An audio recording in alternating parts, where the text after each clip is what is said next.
Hello student, स्वागत है आप सभी का फार्मेसी नोट्स में। मैं हूँ डॉक्टर उपासना। कि जैसे कि मैंने आपको वादा किया था कि कोई भी कंपटीशन एग्जाम हो उन सब के टॉपिक वाइज टॉपिक्स अगर आपको कहीं पर भी है जो कि कंटेंट मिलेगा, साथ ही साथ उसके जो एमसीक्यूज मिलेंगे तो वो मिलेंगे सिर्फ और सिर्फ अपने फार्मेसी नोट्स चैनल पे। अगर अपन बात करें प्रीवियस क्लासेस की तो एससी के एग्जाम या फिर एम्स एग्जाम में आने वाला जो भी सिलेबस था उसको अपन टॉपिक वाइज डिस्कस कर रहे थे, जिसके अंदर है जो कि मैंने आपको different doses form, haematology, packaging of pharmaceuticals है जो कि यहाँ तक करवा दिया था। उसके आगे भी जो मैं धीरे धीरे वीडियोस है जो कि अपलोड कर चुकी हूँ। आज अपन शुरू करते हैं पोसोलॉजी के बारे में कि भाई पोसोलॉजी क्या है, और उसके साथ साथ ही इसके जो भी एमसीक्यूज हैं 31 एमसीक्यू जो कि आपको मेन एग्जाम्स में या फिर कोई भी कॉम्पिटिशन एग्जाम में सबसे ज़्यादा देखने को मिल सकते हैं, वो सारे के सारे मैं आज यहाँ पे आपको प्रेजेंट करने वाली हूँ। तो चलिए शुरू करते हैं सबसे पहले क्वेश्चन नंबर 1 के साथ। क्वेश्चन नंबर 1 की अगर बात की जाए कि भाई पोसोलॉजी है क्या, सबसे पहले कि अगर आपको पोसोलॉजी का कंटेंट चाहिए तो मिलेगा कहाँ, तो ये कंटेंट भी है जो कि मैंने अपने ही चैनल पे अपलोड कर दिया है, और ये आपको मिलेगा बी फार्मा फर्स्ट सेमेस्टर की फार्मास्यूटिक्स पर्टिकुलर एक प्लेलिस्ट मैंने क्रिएट कर रखी है उसी के अंदर, ठीक है। बाकी बची हुई जो लिंक है वो नीचे डिस्क्रिप्शन बॉक्स में है जो कि ऐड कर दूंगी। पोसोलॉजी के बारे में अगर बात की जाए तो पोसोलॉजी के बारे में मैंने आपको बता रखा है कि पोसोलॉजी बेसिकली आप जो भी डोज दे रहे हो, किस समय देनी चाहिए, कितनी क्वांटिटी में देनी चाहिए, किसको देनी चाहिए, किसको नहीं देनी चाहिए, उसके आधार पर है जो कि सारी अकॉर्डिंग टू द रिसर्च इन्हें 16 फैक्टर्स में है जो कि डिवाइड किया गया है।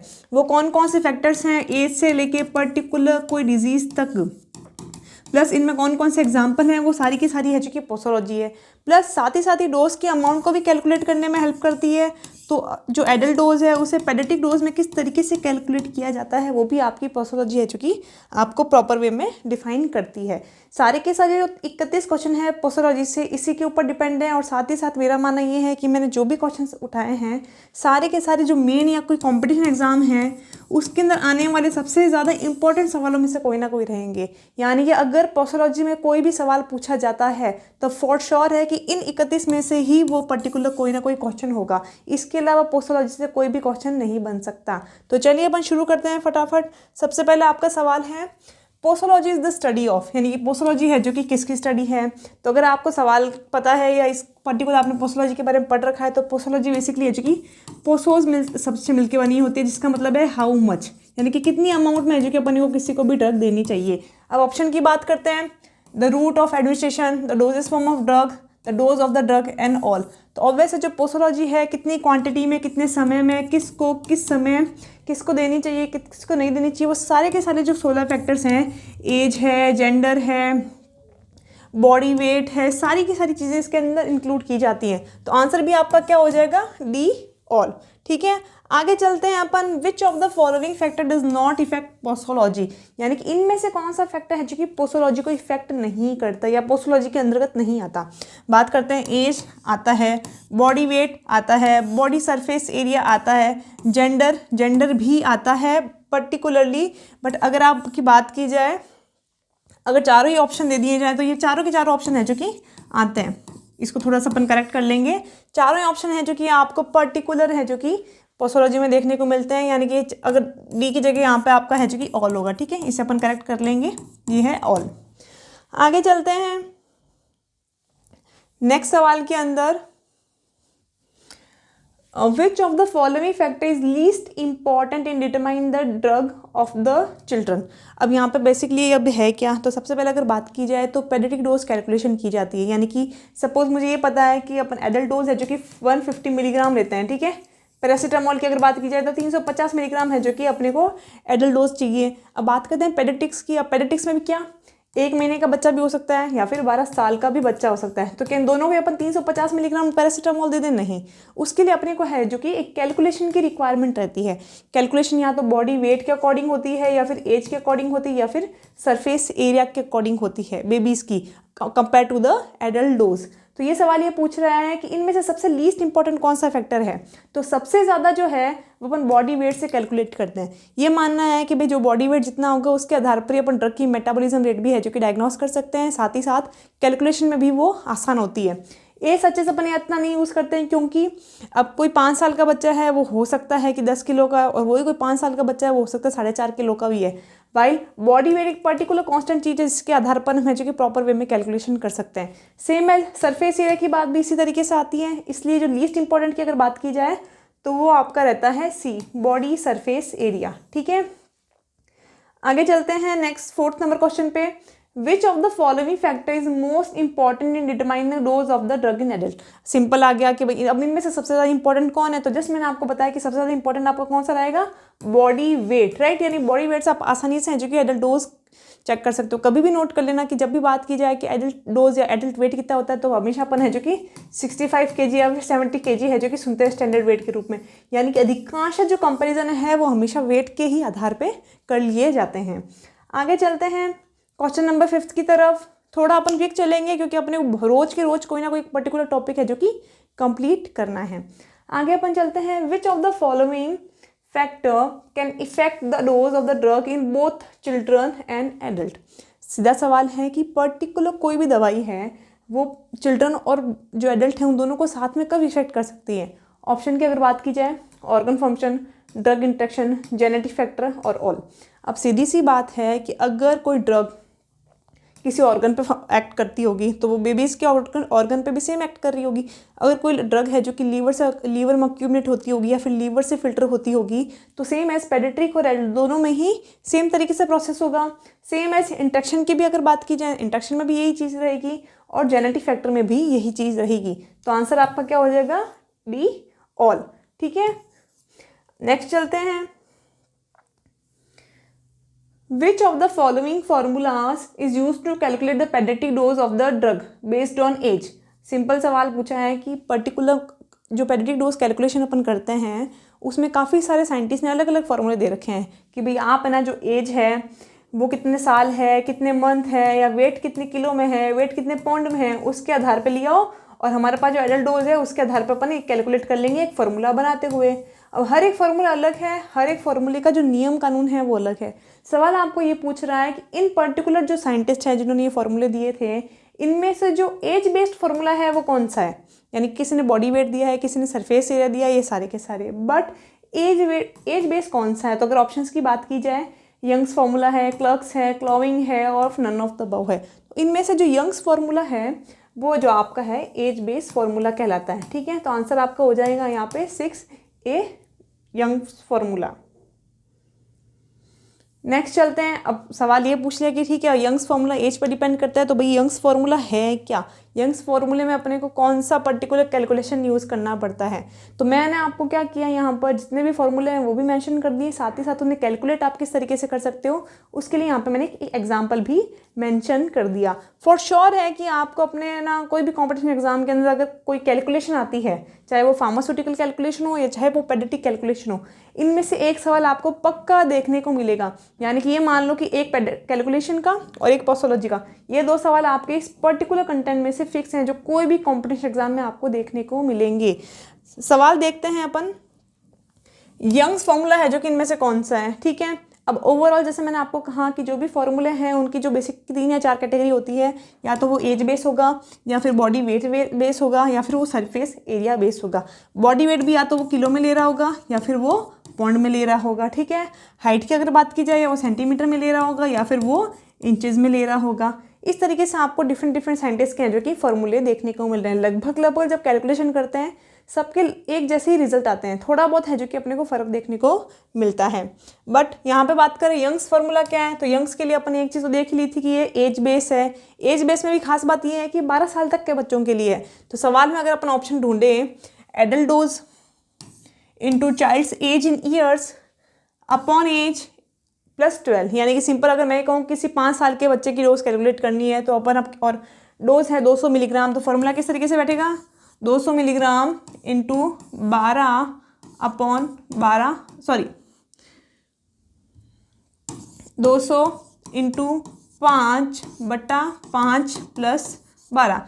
इस तरीके से हैं जो कि आपकी बेसिकली कैलकुलेशंस हैं जो कि कुछ इस रहेगी, जिससे कि जो भी आपके पास रिजल्टेंट आता है वो आपकी वो डोज हो जाएगी जो आप पेडियाट्रिक पेशेंट को दे सकते हैं। ठीक है, तो आंसर यहाँ पे आपका क्या हो जाएगा, answer number A, adult dose into child dose in year upon age plus 12 is the formula by the Young. ठीक है, फिर नेक्स्ट चलते हैं Young's formula calculate the dose of 5 years old child if the adult dose is 340 milligram. Just मैंने आपको एक example दिया और यहाँ पे अपने क्वेश्चन भी पुट कर लिया कि भाई 5 साल बच्चे की उम्र है, एडल्ट डोज 340 है। अब आप ये बता दो कि पेडियाट्रिक डोज कितनी होगी, या फिर जब बच्चे को दवाई देनी होगी तो 340 मिलीग्राम की जगह अपन कितनी देंगे। फॉर्मूले को अगर सीधा सीधा पुट करें तो फॉर्मूला क्या था, एडल्ट डोज कितनी है 340 इंटू कितना हो जाएगा, चाइल्ड का वेट अपन ने कितना ले रखा है यहाँ पर, सॉरी चाइल्ड कितने ईयर का है 5 साल का, अपॉन 5 + 12। ठीक है, अब बात करते हैं 340 इंटू 5/17। सीधा का सीधा 17 में है जो कि इसका भाग लग जाता है, ऑप्शन आपके पास हो जाएगा 100 milligram. 100 milligram right answer A. ठीक है, नेक्स्ट चलते हैं। अब अगेन जैसे कि यंग्स फार्मूला है वैसे ही एक डीलिंग्स फार्मूला है। तो डीलिंग्स फार्मूला पर्टिकुलर किसके ऊपर बेस है, तो डीलिंग्स फार्मूला भी है जो कि एज पर ही बेस है, बट जैसे वहाँ पे क्या था ईयर प्लस 12 था, राइट। अब यहाँ पे ओवरऑल एक एवरेज बनाते हैं, वो इन लोगों ने है जो कि 20 मेंशन कर दिया। यानी कि डीलिंग्स फार्मूले की अगर बात की जाए तो डीलिंग्स फार्मूले में सिंपल यही है कि जो भी एडल्ट डोज है इंटू चाइल्ड डोज इन ईयर्स अपॉन 20, और बेसिकली 8 से 12 साल के बच्चे के बीच के लिए है जो कि अपन डीलिंग्स फार्मूला कैलकुलेट करते हैं। नेक्स्ट अपन चलते हैं, यहाँ पर भी अपने को एक सवाल देखने को मिलेगा। According to the Dilling's formula calculate the dose of aspirin. Aspirin की अपने को डोज कैलकुलेट करनी है 8 साल के बच्चे के लिए, और एवरेज डोज कितनी है अपनी 400 मिलीग्राम। फार्मूला क्या है, सिंपल ये उतारते हुए चलो, 400 इंटू चाइल्ड्स एज कितनी है 8/20, 20 इंटू 8 कितना हो गया आपके पास 160 मिलीग्राम। आंसर क्या हो जाएगा आपका B, 160 milligram is sufficient for 8 years of paediatry of the dose aspirin, right. Next सवाल चलते हैं अपन 11th नंबर में। अब भाई क्लक्स का फॉर्मूला क्या है, क्लक्स ने जो कि फॉर्मूला अपने को दिया था वेट में। तो वेट अपने को दो तरीके से मिलते हैं, एक तो अपने को मिलता है पाउंड में और एक मिलता है अपने को केजी में। अगर आपको पता है कि 1 केजी में कितने पाउंड होते हैं तो कितने होते हैं, लगभग 2.2 है जो कि पाउंड होते हैं। तो उसके आधार पे जब फॉर्मूला है तो इसने फॉर्मूला भी अपने को दोनों तरीके से ही दे दिया। कहीं पे ये है जो कि 70 लिख रहा है जब केजी में है, और जब पाउंड में है तो वो वहाँ पे 150 लिख रहा है। ठीक है, यानी कि आपके पास सवाल में क्या है, केजी है पाउंड है, उसके आधार पे आप इसने फॉर्मूले ही दो दे दिए। अब आपको कैलकुलेशन करने की जरूरत नहीं है कि भाई पाउंड दे दिया तो मैं किलो में कैलकुलेट करूँ, या फिर किलो है तो मैं पाउंड में कैलकुलेट करूँ। सवाल की बात अगर की जाए सबसे पहले कि भाई क्लक्स का फॉर्मूला क्या है, तो क्लक्स के फॉर्मूले में मैंने आपको बताया कि दोनों ही चीज़ें अपने को देखने को मिलेंगी, प्लस ये बॉडी वेट के लिए है। तो बॉडी वेट के लिए अगर बात की जाए तो सबसे पहले पेडियाट्रिक डोज के आधार पर एडल्ट डोज बॉडी वेट इन केजी अपॉन 70, ये सही है। देन बॉडी वेट इन पाउंड अपॉन 150, ये भी सही है। यानी कि आंसर क्या हो जाएगा आपका, both B and C. Right answer will be B and C. Next चलते हैं, Cowling's rules state that the predict dose form of drug is calculated as the follow. यानी कि सिंपल है, जो काउलिंग्स का रूल है वो कौन सा है इनमें से। काउलिंग्स के अगर रूल की बात की जाए तो उसने जो कि 20 की जगह 24 दिया था एस्टिमेशन के अंदर। तो अगर यहाँ पे देखेंगे इनमें से कौन सा 24 आ रहा है, तो सिंपल है, आपको कुछ चीज़ें इस तरीके से याद करनी पड़ेंगी। डीलिंग्स की बात की जाए तो डीलिंग्स ने है जो कि 20 दिया था। उसके अलावा यंग्स की बात की जाए तो यंग्स ने है जो कि 12 दिया था। काउलिंग्स की बात की जाए तो 20 दिया था। इसके अलावा अपने को और भी कुछ देखने को मिलेंगे जहाँ पे क्लक्स फॉर्मूला उन्होंने है जो कि केजी में दिया था 150 और 70। ये नई नई चीज़ें हैं जो कि आपको है जो कि कुछ तरीके से याद करनी पड़ेंगी। ठीक है, कॉलिंग्स फॉर्मूला की बात की जाए तो कॉलिंग्स फॉर्मूला रहता है basically adult dose into age in years plus 1/24। ठीक है, लगभग चीज़ें अपने को एक जैसे देखने को मिलेंगी। यानी कि जब अपन कैलकुलेट करेंगे तो सपोज किसी का अगर 100 मिलीग्राम आ रहा है तो दूसरे किसी का भी ले लो 110 मिलीग्राम या फिर 90 मिलीग्राम से ऊपर नीचे नहीं आना चाहिए। ठीक है, तो बेसिकली फार्मूला लगभग सिमिलर है, पर निकालने के तरीके के आधार पे या फिर कांस्टेंट के आधार पे इनका जो फार्मूला है वो थोड़ा सा मॉडिफाई हो रहा है। नेक्स्ट चलते हैं अपन फ्रिट्स फार्मूला। अब फ्रिट्स फार्मूले की अगर बात की जाए तो फ्रिट्स भी है जो कि पर्टिकुलर एज में ही बात करता है, बट ये कहता है एज आप है ना ईयर्स में मत लिखो, एज आप मंथ्स में लिखो। अब मंथ्स की अगर बात की जाए तो एक साल में 12 महीने होते हैं, तो ऑटोमेटिकली कोई डिवाइडेड बाय 12 कर रहा है, कोई डिवाइडेड बाय 24 कर रहा है, कोई डिवाइडेड बाय 20 कर रहा है। तो ये लगभग 20 इंटू 12 है जो कि अपने को समराइजेशन में देगा। यानी कि लगभग 150 तक है जो कि इसकी वैल्यूज पहुंच जाती है। ठीक है, सवाल में अगर ऑप्शन देखेंगे भाई फ्रिट्स फार्मूला है, इसका फार्मूला क्या होगा, सिंपल है, ये भी अपने को एज में देता है, है adult dose into child's doses age in months, ठीक है, अपॉन 150, ठीक है। सिंपल है, आपको मल्टीप्लाई बाय है जो कि एक तरीके से 10 कर लेना है, जो भी अपनी फार्मूलेज हैं। तो ये आपका इसका फ्रिट्स का है जो कि फार्मूला हो जाता है। एक पर्टिकुलर कैलकुलेशन भी यहाँ पे दे रखी है अकॉर्डिंग टू द फ्रिट्स कि भाई 1 महीने का बच्चा है, आपको डोज कैलकुलेट करनी है। फ्रिट्स के फार्मूले की बात की जाए, एडल्ट डोज कितनी है आपकी 12.5 इंटू चाइल्ड आपका कितना 1 महीने का बट्टा 150। अब इसको आप जब कैलकुलेट करोगे तो ऑब्वियसली आपके पास पॉइंटों में आंसर आएगा। पॉइंटों में अगर देख लें तो पॉइंट में आपके पास सिर्फ और सिर्फ एक ऑप्शन है विच इज़ 0.083। आंसर क्या हो जाएगा 0.083, ऑप्शन नंबर बी। बहुत बार कैलकुलेशन इतनी इजी होती है कि आप आसानी से विदाउट कैलकुलेटर भी वहाँ पे कर लो, और कभी कभार अगर आप कैलकुलेटर से नहीं कर सको तो ऑप्शन आपको इतने ज़्यादा है जो कि डिफरेंशिएट या फिर डाइवर्स मिलेंगे कि आसानी से आप ये पता लगा सकते हो कि आपका आंसर है जो कि क्या होना चाहिए, ठीक है। तो उसके आधार पर आपको है जो कि उसको चूज़ करना पड़ेगा।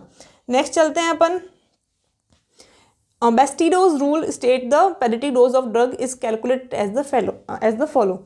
अब यहाँ पे आ गया एक बेस्टिडो करके साइंटिस्ट और था, बहुत सारे साइंटिस्ट थे, नहीं करके आपको 6 से 7 फॉर्मूले याद करने पड़ेंगे, और फॉर श्योर है किसी ना किसी एग्जाम में भले कोई भी हो आपको इनमें से कोई ना कोई एक कैलकुलेशन ज़रूर पूछी जाएगी, चाहे वो फार्मूला याद किया जाए या फिर आपको है जो कि कोई कैलकुलेशन दी जाए, बट आएगा ज़रूर, ठीक है।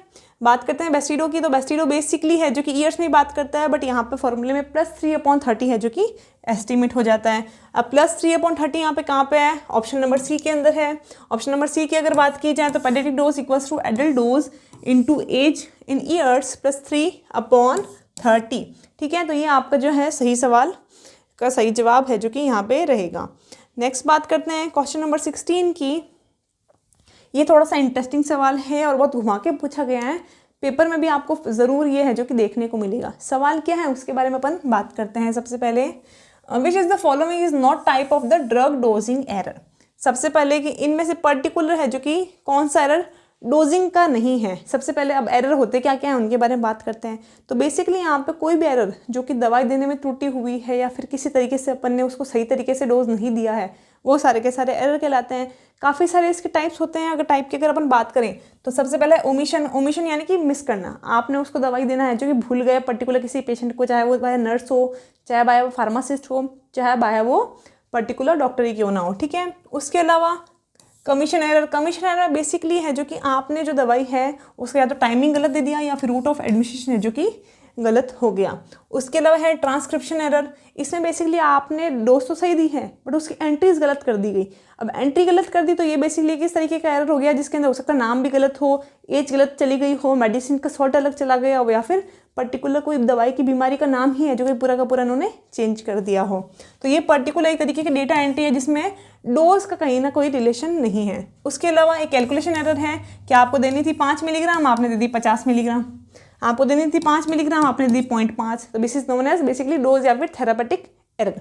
अब इनमें से कौन सा डोज रिलेटेड नहीं है, तो ऑब्वियस है पर्टिकुलर जो डेटा एंट्री वाला था यानी कि ट्रांसक्रिप्शनल एरर था वो इसमें नहीं है। तो आंसर भी आपका क्या हो जाएगा, सी, ट्रांसक्रिप्शन एरर, ठीक है। नेक्स्ट चलते हैं अपन, acute tolerance is another name of. अब अगर आपको याद हो पोस्टोलॉजी के अंदर मैंने टोटल आपको 16 फैक्टर बताए थे, जिसके अंदर लास्ट में है जो कि tolerance, acute tolerance, idiosyncrasy, metabolic disorder, इतने सारे हैं जो कि नाम अपने को देखने को मिले थे। उसमें मैंने आपको कहा था कि बेसिकली जो टैकीफाइलेसिस है उससे अपन अक्यूट टॉलरेंस भी कहते हैं। क्यों? क्योंकि अगर अपन दवाई कंटिन्यू लेते जा रहे हैं तो जो रिसेप्टर्स हैं उसके अंदर सारा का सारा है जो कि जमा होने लग जाएगा, और उसमें अगर जमा हो जाएगा तो क्या होगा, धीरे धीरे है जो कि ड्रग टॉलरेट होने शुरू हो जाएगी, आपको ज़्यादा डोज लेनी पड़ेगी वही रिस्पॉन्स के लिए। तो सिंपल है कि जो अक्यूट टॉलरेंस है वो अगर बात की जाए तो basically it is a name of tachyphylaxis, ठीक है। थोड़ा सा यहाँ पे करेक्शन करना पड़ रहा है अपने को आज, ठीक है, but it is a tachyphylaxis, okay. Then idiosyncrasy की अगर बात की जाए तो आइडियोसिंक्रेसी बेसिकली एक ड्रग एलर्जी होती है जिसके अंदर रिंगिंग इन ईयर्स आपने सुना होगा, वो सारी की सारी चीज़ें हैं जो कि अपने को देखने को मिलती हैं, ठीक है। नेक्स्ट अपन चलते हैं, मैं इसका जो आपको PDF सेंड करूँगी उसके अंदर इन चीज़ों को है जो कि प्रॉपर वे में करेक्ट करते हुए है जो कि डिस्ट्रीब्यूट करूँगी। नेक्स्ट अपन चलते हैं क्वेश्चन नंबर 18 की तरफ, which of the following factor is most likely to contribute to a drug dosing error. इनमें से कौन सा एग्जाम्पल है जो सबसे ज़्यादा चांसेस रखता है डोज एरर होने की? पहला, डिस्ट्रैक्शन, अगर आपको कोई डिस्ट्रैक्ट कर दे तो आप गलत डोज दे सकते हैं, सही बात है। फटीग, बहुत ज़्यादा थके हुए हैं, बहुत ज़्यादा काम कर लिया है, या पर्टिकुलर कोई भी घर में शादी है तो आप प्रॉपर वे में फोकस नहीं कर पा रहे हैं, तो हाँ डोज एरर हो सकता है, ठीक है। फिर है लेक ऑफ ट्रेनिंग, ट्रेनिंग अगर आपको प्रॉपर वे में नहीं मिली है तो भी एरर हो सकता है। लास्ट है ऑल ऑफ द अबव। तो ऑब्वियसली सारी की सारी चीज़ें हैं जो कि आपको मिसलीड करती हैं, मिसगाइड करती हैं, ताकि आप रॉन्ग डोज है जो कि सबमिट कर सकें। तो आंसर हो जाएगा आपका D, all of the above. Next चलते हैं, the average adult body surface area considered to be. अब इसे जानने से पहले अपन एक सवाल और जानते हैं जिसका नाम है give the formula which is related to body surface area. अब बॉडी वेट से अपने डोज कैलकुलेट कर ली, बॉडी एज से अपने को कैलकुलेट कर ली, अब बात है सरफेस एरिया की। सरफेस एरिया से अगर अपने को कैलकुलेट करनी है तो अपन है जो कि किस तरीके से कैलकुलेट करेंगे, ठीक है। अब बात करते हैं कि इसका फॉर्मूला क्या है। तो इसका जो फॉर्मूला है बेसिकली आपका रहता है, सिंपल आपको याद करना है, adult dose into child body surface area upon adult body surface area. अब सवाल ये है कि जो एडल्ट बॉडी सरफेस एरिया है वो आता कहाँ से है, उन्हें कैसे कैलकुलेट किया जाता है, ठीक है। तो उसकी कैलकुलेशन की अगर बात की जाए तो उसकी कैलकुलेशन के अंदर बेसिकली ये माना जाता है जो एडल्ट बॉडी सरफेस एरिया है वो आपका रहता है 1.73 मीटर स्क्वायर। अब ये कैसे है और कहाँ से आया, तो ये अपने को इस सवाल के जवाब में मिलेगा कि बेसिकली जो average adult body surface area है वो कितना होता है, तो वो होता है 1.3 मीटर स्क्वायर और 18.62 फीट स्क्वायर, ठीक है, यानी कि 18 फीट का या फिर 1.3 मीटर स्क्वायर। अब ये आया कहाँ से, तो अकॉर्डिंग टू द मोस्लर फार्मूला की एक फार्मूला होता है, जिन्होंने इस तरीके का एक बेसिक जो स्टैंडर्ड वेट है ह्यूमन का वो कैलकुलेट किया और उन्होंने कहा कि जो बेसिकली एक अपन बात करते हैं एक एडल्ट मेल का, उसका जो वेट है वो लगभग 65 kg आता है स्टैंडर्ड, और उसके अगर हाइट की बात की जाए तो वो होता है 165 सेंटीमीटर, ठीक है, in centimetre and in kg। और उसके नीचे अपन उसको डिवाइड करते हैं by 3600 which is a constant and constant is known as a Mosteller constant.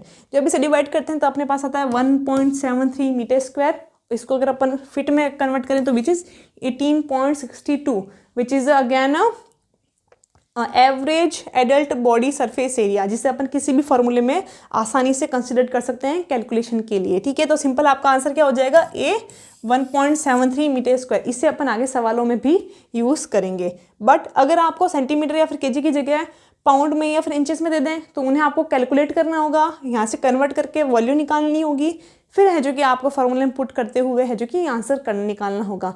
ये आपको बहुत बार है जो कि ट्रिकी सवाल के रूप में दे दिया जाता है, जहाँ पे काफ़ी जो बड़े कंपटीशन एग्जाम है वहाँ पे ये पूछ लिया जाता है। ये पर्टिकुलर फार्मेसी नहीं, ये ओवरऑल कोई भी कंपटीशन एग्जाम हो वहाँ पे आपको ये आसानी से पूछा जा सकता है जनरल साइंस के अंदर, ठीक है। आगे चलते हैं, नेक्स्ट सवाल, the adult dose of a drug is 75 milligram, ठीक है, and what would be the dose of the child waiting 40 LB and मेजिंग 32 inches in height. अब यहाँ पर देखो सवाल घुमा दिया, आपके पास जो कैलकुलेशन थी वो क्या थी, मीटर में थी और केजी में थी, बट बच्चे की अपन को दे दी इंचेस में और पाउंड में। तो सबसे पहले बच्चे की इंच और पाउंड को अपन है जो कि केजी में और सेंटीमीटर में कन्वर्ट करेंगे, उसके बाद जो भी वैल्यू आएगी उसे फॉर्मूले में पुट कर देंगे। इसको पहले कैलकुलेट करने का तरीका क्या रहेगा, सिंपल है, आपको पता होना चाहिए कितने केजी में कितने पाउंड होते हैं और साथ ही साथ कितने इंचेस में कितने सेंटीमीटर होते हैं। सवाल में अगर सिंपल बात की जाए वेट की अगर मैं बात करूं तो बेसिकली 1 kg में है जो कि 2.2 LB होते हैं, ठीक है, या फिर मैं अगर बात करूं 1 LB में कितने होते हैं तो बेसिकली 1 LB के अंदर है जो कि आपके 453 ग्राम होते हैं, ठीक है। सवाल को मैं कैलकुलेट करने की कोशिश करूंगी, 40 LB को मैंने कैलकुलेट कर दिया किलो में, तो 40/0.453 आपके पास लगभग आ जाएगा 18 kg, ठीक है। फिर बात करती हूँ मैं सेंटीमीटर की, इंचेस को कन्वर्ट करने के लिए, तो बराबर सेंटीमीटर की अगर बात की जाए तो कितने इंचेस होते हैं, तो 1 सेंटीमीटर में अगर बात की जाए तो लगभग आपके 2.54 इंचेस होते हैं, ठीक है। अब ये क्या है उसके बारे में अगर बात की जाए तो भाई इंचेस को मुझे है जो कि सेंटीमीटर में कन्वर्ट करना है, तो सीधा है कि मल्टीप्लिकेशन आ जाएगा, तो मल्टीप्लिकेशन में कितना हो जाएगा 32 इंचेस इंटू 2.5 सेंटीमीटर, यानी कि आपके पास इतना वैल्यू इसका आ गया, ठीक है, 81। अब इन दोनों को जब आप इस फॉर्मूले में पुट करेंगे 81 इंटू 18 तो आपके पास लगभग जो बच्चे का बॉडी सरफेस एरिया है वो आ जाएगा 0.06।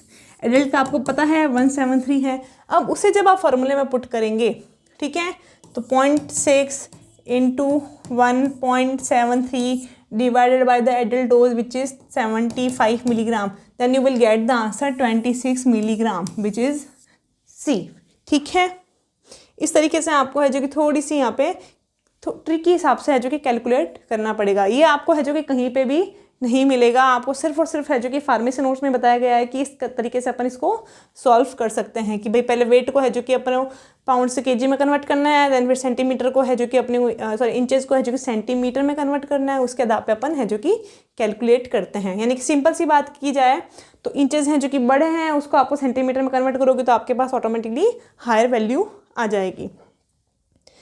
नेक्स्ट अपन चलते हैं, ये अपन ने कर लिए। सवाल number 22, 1 kg is equal to which LBS। Simple है, अभी आपको जस्ट मैंने बताया इट इज़ 2.2 LBS। दोनों ही तरह से पूछ सकता है, ग्राम में पूछ सकता है या फिर LB में पूछ सकता है, जो भी पूछे उस हिसाब से आपको वैल्यूज़ बतानी पड़ेंगी। देन इन पोसोलॉजी पोजोस में, पोजोस का मतलब होता है हाउ मच, कितनी क्वांटिटी में आपको दवाई देनी चाहिए, क्या क्या फैक्टर्स हो सकते हैं, वो सारी की सारी चीज़ें देखते हुए। ठीक है, नेक्स्ट सवाल की अगर बात करते हैं, which drug should be avoided by lactating mother. Lactating mother को इनमें से कौन सी दवाई अवॉइड करनी चाहिए। अब लैक्टेटिंग मदर को दवाई अवॉइड क्यों करनी चाहिए, पहली बात तो ये क्यों, क्योंकि लैक्टेटिंग मदर अगर पर्टिकुलर किसी फिटस को है जो कि मिल्क दे रही है तो वो दवाई उसके अंदर नहीं जानी चाहिए, और अगर जा भी रही है तो उसके लिए हार्मफुल नहीं होनी चाहिए। अब इनमें से कौन सी दवाई है जो हार्मफुल है देख लेते हैं। एंटीहिस्टामिनिक, एलर्जिक मेडिसिन है, बच्चे को है जो कि आगे जाके एक्यूमुलेशन या फिर उसकी पर्टिकुलर नीड या फिर एडिक्शन हो सकता है, नहीं देनी चाहिए। Morphine, it is again non narcotic medicine है but it is pain killer, वो भी है जो कि अवॉइड करनी चाहिए। फिर बात करते हैं टेट्रासाइक्लिन।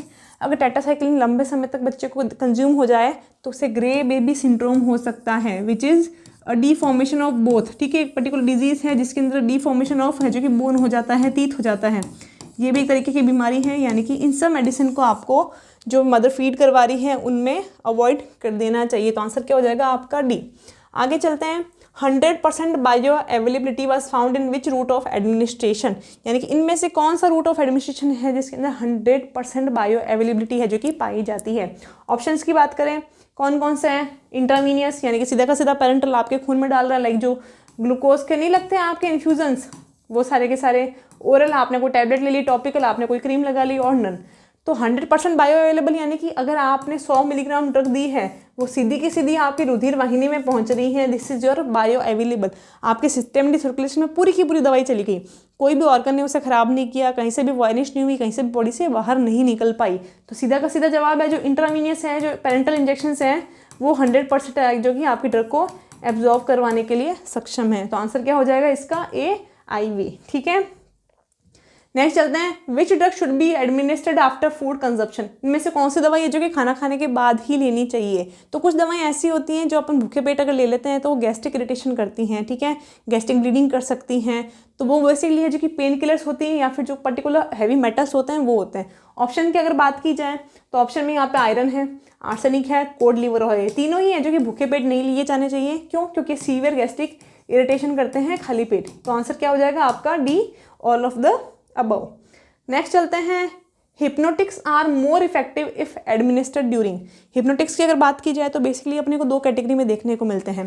पहला मिलता है अपने को सीडेटिव और दूसरा मिलता है अपने को हिप्नोटिक। सीडेटिव तो वो होते हैं बेसिकली जो कि अपने को काम करने के काम आते हैं, और हिप्नोटिक बेसिकली वो होते हैं जो कि नींद दिलाने के जो कि अपने को काम आते हैं। नाम थोड़े से अलग हैं बट इसी तरीके से इनको डिफाइन किया जाता है। अब ऐसे कौन सा टाइम है जब मैं नींद लेने वाली दवाई लूँगी और मुझे ज़्यादा इफेक्ट करेगी। तो ऑब्वियस है जो पर्टिकुलर नींद लेने वाली मेडिसिन है वो नाइट में देंगे तब काम आएगी। क्यों, क्योंकि बेसिकली जो नॉर्मली ह्यूमन बींग्स है वो तो नाइट में सोते हैं, तो वहाँ पर ऑटोमेटिकली उस रोग का जो कि अक्यूमुलेशन कह दो या फिर पर्टिकुलर जो ट्रिगर वर्किंग है वो कह दो, वो होना शुरू हो जाएगा। तो इस तरीके की जो भी मेडिसिन हैं जो कि अपने को रात को कामनेस या फिर एंजाइटी को रोकने के लिए दी जाती है वो बेसिकली नाइट में सबसे ज़्यादा है जो कि काम की जाती है। क्यों, क्योंकि basically night is relate to the relax, while day night is for the excitement, right. तो अपने को रिलैक्स होना है, इस तरीके की मेडिसिन लेते हुए हिप्नोटिक्स नींद लेनी है तो वो नाइट में ही प्रिस्क्राइब की जाती है। नेक्स्ट चलते हैं, इन kidney failure which drug should be avoided. Kidney failure में कौन सी दवाई नहीं देनी चाहिए, वो जो किडनी से फिल्टर हो रही हो या फिर वो जो किडनी को और ख़राब कर रही हो। तो इनमें से कौन सी दवाई है जो किडनी को है जो कि फिल्टर ख़राब कर रही है या फिर किडनी के थ्रू फिल्टर होती है। तो यहाँ पे आपने को एक ही पर्टिकुलर मेडिसिन देखने को मिल रही है, वो है आपकी स्टेप्ट्रोमाइसिन। इट इज़ एन एंटीबायोटिक और ये आपकी किडनी के थ्रू फिल्टर होती है। तो जब किडनी ही काम नहीं करेगी तो ये ड्रग लेके करोगे क्या। तो आंसर आपका हो जाएगा बी, स्टेप्ट्रोमाइसिन। ठीक है, नेक्स्ट चलते हैं 29 क्वेश्चन पे, which drug show toxic effect after long consumption. ठीक है, इनमें से कौन सी पर्टिकुलर ड्रग है, बेसिकली अक्यूमुलेशन की यहाँ पे बात कर दी इन लोगों ने। अक्यूमुलेशन के अंदर है जो कि आपको कौन सी पर्टिकुलर ऐसी ड्रग है जो कि अक्यूमुलेशन के रूप में देखने को मिल सकती है, जो ज़्यादा लोगे तो आपके टॉक्सिक इफेक्ट आने लग जाएंगे बॉडी में, साइड इफेक्ट आने लग जाएंगे बॉडी में। Option digitalis, एमेटिन, heavy metals, all. और वैसे सारे के सारी जो दवाइयाँ हैं ज़्यादा लेने पे शरीर में साइड इफेक्ट देखने को मिलते हैं। क्यों? क्योंकि धीरे धीरे बॉडी में है जो कि ये एकत्रित या फिर इकट्ठा होना शुरू हो जाते हैं। आंसर हो जाएगा आपका डी।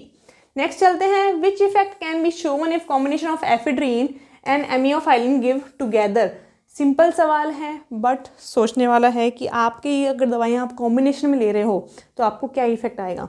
अब कॉम्बिनेशन में कोई दवाई ली जा रही है तो इंटेंशनली ली जा रही है, ठीक है। अब इंटेंशनली ली जा रही है तो क्यों ली जा रही है। अब अगर बात करें एफिड्रीन है फिर एमिनोफाइलिन है, तो बेसिकली ये है जो कि पर्टिकुलर जो बीमारी है उसको है जो कि उसकी ट्रीटमेंट को एनहेंस करने के लिए ली जा रही है। तो इस बेसिकली ये चाह रहे हैं कि ये दोनों जो आपस में है जो कि जॉइंट होते हुए इनका सम इफेक्ट है जो कि प्रोड्यूस करें। और जब इस सम इफेक्ट की बात आएगी तब हमेशा वहाँ पे क्या बात आएगी आपकी एडिटिव की, ठीक है। और एडिटिव यहाँ पे देख लें कहीं पे है, जी हाँ एडिटिव इफेक्ट है, आपका आंसर हो जाएगा सी।